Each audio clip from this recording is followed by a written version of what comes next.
We begin the news at 5:30 with the latest on the coronavirus, the disease now blamed for killing more than 2,800 people, and more than 8,300 people are sick in nearly 60 countries. Mexico, the Netherlands, New Zealand, and Nigeria are among the countries announcing their first cases today.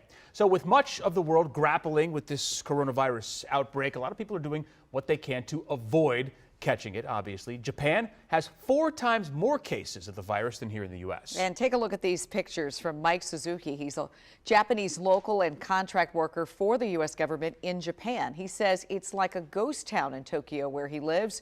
The streets and the shopping malls are empty. There are just a few items left on the shelves. And just yesterday, it announced that schools in Japan would be closed until April to contain the spread. MIKEY'S Turner spoke with Suzuki, who is trying to keep his family safe.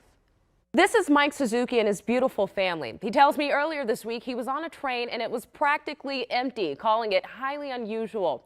Mike and his wife have a second grader and a senior in high school. Their oldest daughter is an adult. While schools in Tokyo will be closing starting next week, he says that they're not taking any chances. He did not send his kids to school today. To be honest, we're kind of scared. Mike Suzuki lives in Tokyo, Japan. He describes how cautious people are being as the coronavirus spreads across the globe. You could see there's about 95% of people that I see around are wearing masks. Compared to 2 weeks ago, they're like 50-50 or even less. Suzuki and his wife are following CDC guidelines on prevention to keep the virus away from their family.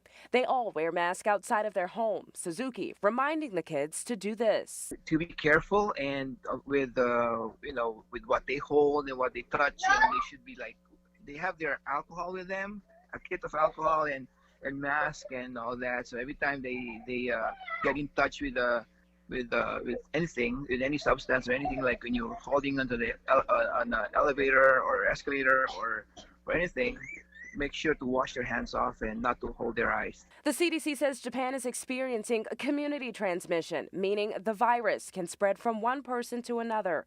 On Thursday, Japan's government announced a temporary closure of schools until early April, affecting millions of students nationwide. Yes, April would be maybe enough, but we still don't know that.